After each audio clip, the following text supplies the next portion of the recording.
Hello and welcome to SelfWork. I'm Dr. Margaret.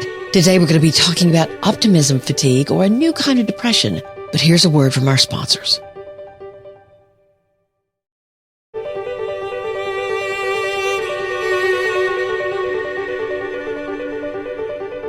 This is SelfWork, and I'm Dr. Margaret Rutherford.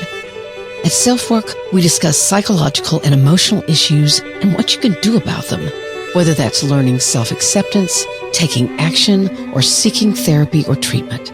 8 years ago, I extended the walls of my practice to reach those of you who might already be knowledgeable about mental health treatment, but also to those of you who might say you'd never darken the door of a therapist. And yet, you are here. I'll answer your questions while I invite you to take a few minutes for your own self-work. So now, perhaps we can understand what optimism fatigue is. When you reach down in your bag of things to say or do that's supportive and helps both you and others keep chugging along, and the bag feels empty. This seems to be a result of just continuous crap coming your way. Negative, painful losses you didn't see coming, or even if you did, they're hard, and they just keep coming. Welcome to this week's edition of SelfWork. Between getting through the pandemic, where you may have lost loved ones or lived for a couple of years, losing your connections by working at home or needing to be home with kids, watching the suicide rates of almost all age groups rise exponentially, and maybe even losing someone you care about to suicide, or having your family, church, or community split over political divides or disagreement about what's causing climate change, the last few years have been tough. In this episode of SelfWork, I'm thinking aloud a bit with you if what we're experiencing is a new kind of depression, one that's mixed with anxiety and fatigue. What's it called? Optimism fatigue. It may not be diagnosable, but as I've considered even my own situation, I realize that I'm having to dig a little deeper to find comfort that I can offer to others. It's not that I can't find it, but it's a little harder. There's a big difference between false enthusiasm and true optimism or hope. So we're going to look at this today. I'll hope that what I've researched, as well as adding in my own 2 bits, will guide you toward your own quest for emotional balance and even optimism. The listener email for today is from a young woman who's despairing about the emotional abuse she's received from several partners in a row, yet yearns to create a family. I told her that I'd be using her question today, so hopefully she's listening. I'll do my best to give her and you some helpful ideas.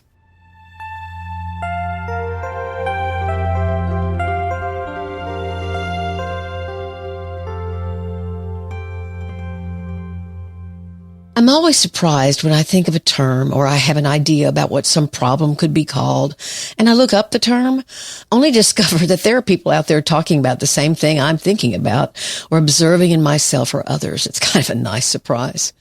That's what happened last week as I was wondering about a sort of depression, but maybe a better term for it is optimism fatigue. Or as I learned in the research I did, it's also called hope fatigue, which makes sense.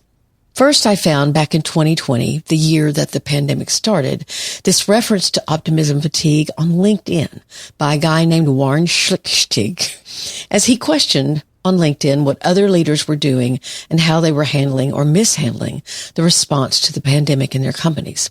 I'm going to quote him. When is it okay to admit you're actually exhausted from being optimistic? How many of you have kept a brave face in front of your coworkers, but feel as if you're about to crack? As leaders and managers, you need to be enthusiastic and you need to provide hope.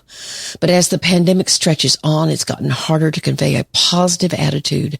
And the people who look to you as an example aren't fooled by false enthusiasm. In my experience, our teams and colleagues want to know that we understand their situation and that we have empathy for what they're going through.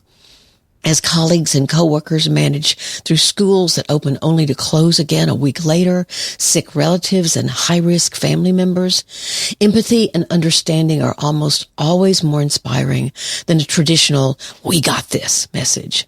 So, okay, what is optimism fatigue? This is me talking again. Let's see if comparing it to what's termed languishing is helpful. I did an episode on languishing during the pandemic, and I'll have it for you in your show notes. Languishing is defined as the absence of positive emotion combined with a sort of apathy about living. You don't feel good, you don't feel bad, you just feel sort of apathetic. Optimism fatigue isn't that. But I found a comparison of the two from the Newport Institute. Again, the link's in the show notes. Optimism fatigue refers to a state where someone experiences a depletion of their positive outlook and hope due to prolonged exposure to negative circumstances, while languishing describes a feeling of stagnation, emptiness, and lack of motivation, often characterized by a general sense of blah or aimlessness, falling between feeling fully well and clinically depressed. So neither one of these ranks as a criteria for actual clinical depression. So now, perhaps we can understand what optimism fatigue is. When you reach down in your bag of things to say or do that's supportive and helps both you and others keep chugging along, and the bag feels empty. This seems to be a result of just continuous crap coming your way. Negative, painful losses you didn't see coming, or even if you did, they're hard and they just keep coming. Or things that you feared would happen are happening.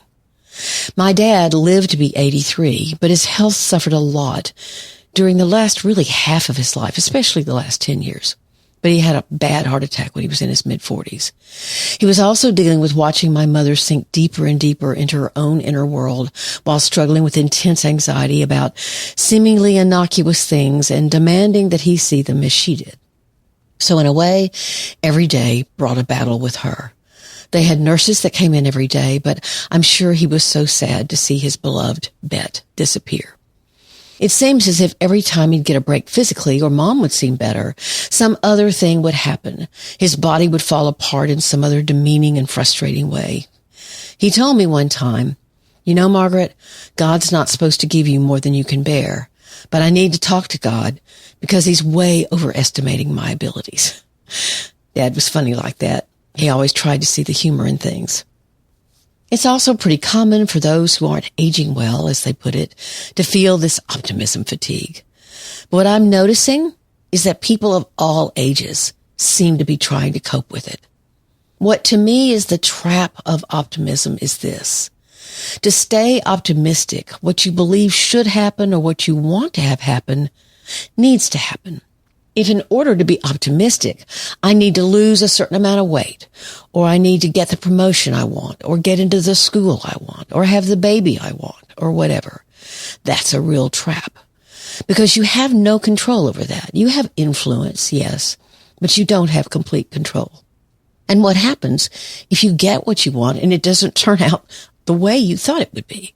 You get into the school, but then you realize how long it's going to take to actually get a degree. You have the child, but the child seems to be on the spectrum or was premature and has medical issues or is simply colicky for months.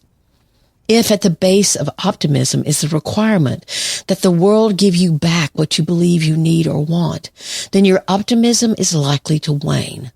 Unless you're one of those lucky people that life seems to be very kind to and things are always seeming to go your way. It's easy to stay optimistic then. I like the words of a woman named Beth Burgess.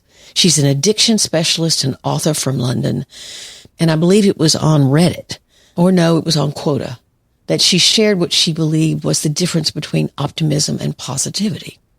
She says, optimism means expecting things to turn out well, in which case you risk being hugely disappointed and deflated. Positivity is simply finding the good in what is, the reality, not about expectations at all. So positivity can never disappoint you. I practice being positive but have absolutely no expectations about how things will actually turn out, and that serves me well. So thank you to Beth Burgess. Frankly, I think this would be a little bit hard, if not impossible, to have no expectations at all. And yet, when I stopped and thought about it again, that's what Buddhism teaches. Here's a quote from Dharma Wisdom. I'm giving y'all a lot of quotes today. Expectations are almost always the result of what in Buddhism is called wanting mind. This wanting mind is driven by desire, aversion, and anxiety. It creates an illusion of solidity and control in a world that is constantly changing and unfolds independently of how we believe it should. Let me say that again. The wanting mind is driven by desire, aversion, and anxiety. It creates an illusion of solidity and control in a world that's constantly changing and unfolds independently of how we believe it should. I never really thought I followed Buddhist thinking until I read a very simple book on Buddhism and realized that after working with people for as long as I have, my thoughts do follow along the lines of Buddhist thinking, although I don't think of myself as a Buddhist.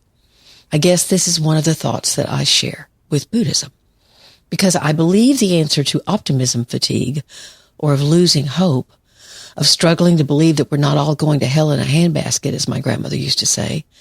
I believe that you have to slow down, realize, and maybe express to someone you trust how scared or tired or angry you are, but to then release your need for that one thing to happen that will prove you can stay optimistic. Because it might happen, but it might not.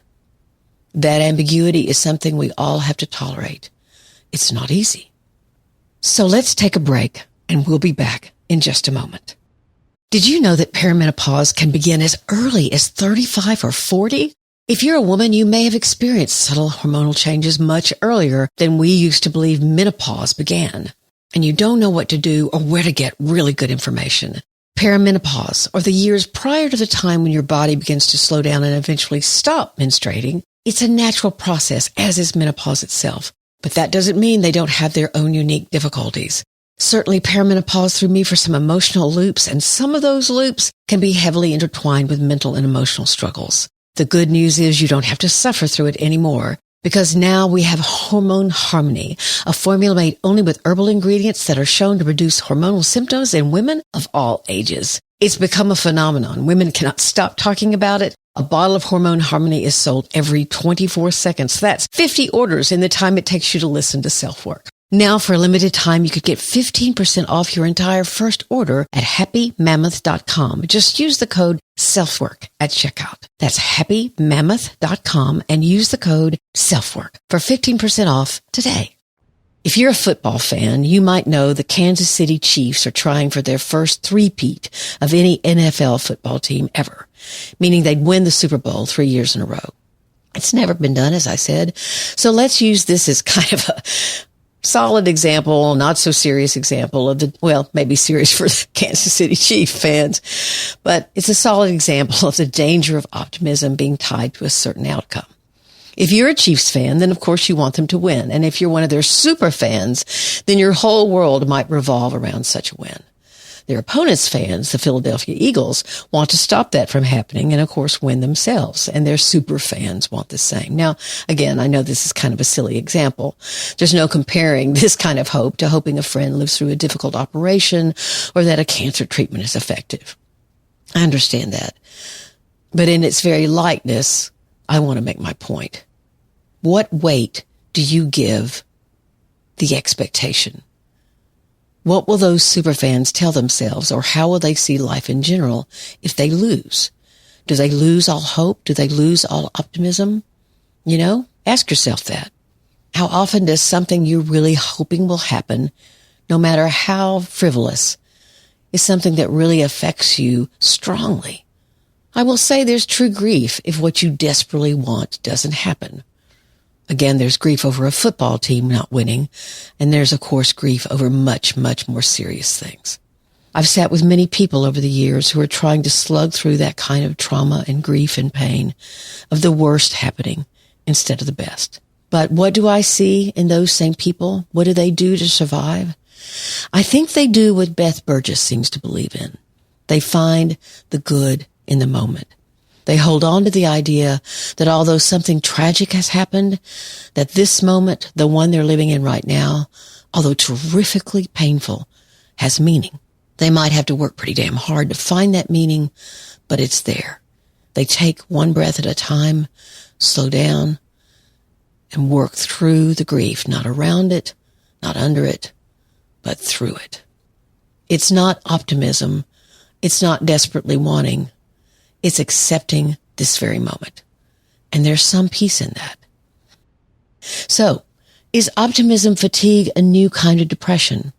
I don't really think so. It's been around for centuries, and it will be around for many more. But the answer to optimism fatigue doesn't lie in expectations, or as the Buddhists would say, the wanting mind. Instead, it's accepting what this moment is bringing you.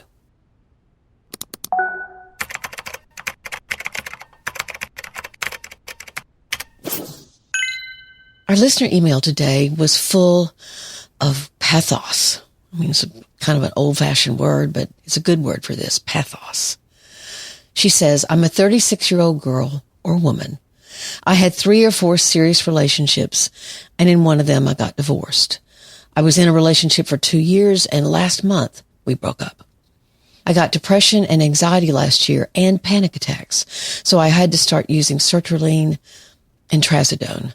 But now I'm just under 25 milligrams of sertraline. What makes me really sad is I think I'm crazy, so I can't have a stable relationship with kids.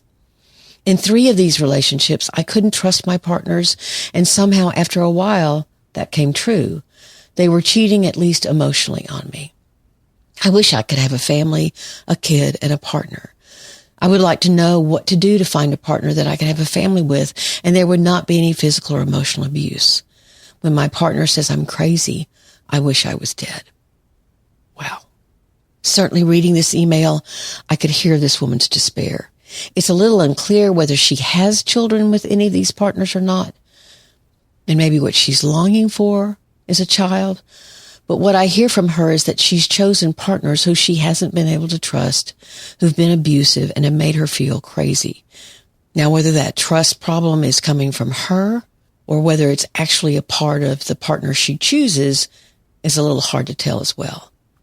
But first and perhaps foremost, I would wonder with her, what if she stopped looking for and wanting a relationship so badly and take some time to do her self-work? What's going on that she's been in disappointing relationships time after time after time? She may have trauma she's never dealt with. Certainly her esteem has taken a huge hit. So who does she have as a support group to help her see whatever patterns there might be that she needs to break?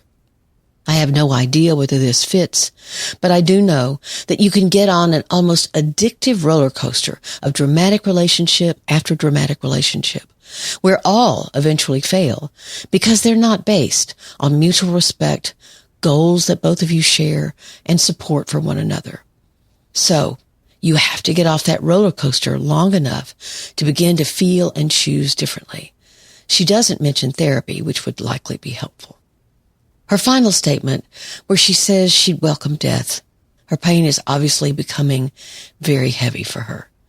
So she definitely needs to seek some help, some treatment. Antidepressants or other medications might help, but medications don't change patterns.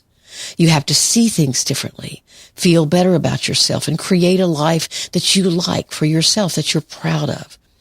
Again, my take on antidepressants is that they often give you enough fresh mental energy for you to do just that, but you have to do the work. And if you do the work, then guess what?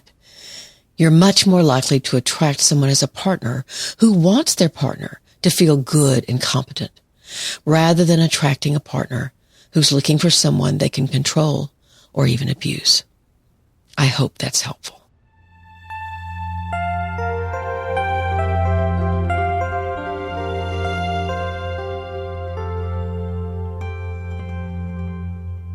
When I realized the episode number for this episode was 431, I thought, wow, 9 years and we're still going strong, and you're going strong with us. Please tell a friend about SelfWork. Let me know whether there's a topic you'd like to hear about. You can email me at askdrmargaret at drmargaretrutherford.com, or you can go look in the show notes here wherever you listen. And there is an app called SpeakPipe that you can click on, and you can leave me a message yourself in your own voice. And I love that. Also, while you're on my website at drmargaretrutherford.com, subscribe there. I would love to have you in my group. You'll get only a weekly email with my blog post and my podcast on it. It's a very easy way to keep in touch with me as I let you know what's going on and what I'm doing, where I'm speaking, etc. And speaking of speaking, I'm headed to Illinois to talk to the Illinois Asphalt Association. I'm headed to Florida to speak to the Women in Philanthropy on the Treasure Coast. It sounds like a really interesting group. And I'm talking to some firefighters and EMS folks here in Arkansas in March. So please, if you'd like me to come speak to your group, go over to my website, again, drmargaretrutherford.com, and you'll see a contact tab. Just hit that and give me some information about what you'd like. So tell a friend about SelfWork, share. Oh, and I have a Facebook group, facebook.com/group/SelfWork. Love to have you there. I'm always so interested in what you'd like to hear about, so don't forget to let me know. Please take care of yourself, your loved ones, and your community. And of course, our hearts are out to all the communities in California, in North Carolina, in the world that are suffering. I'm Dr. Margaret, and this has been SelfWork.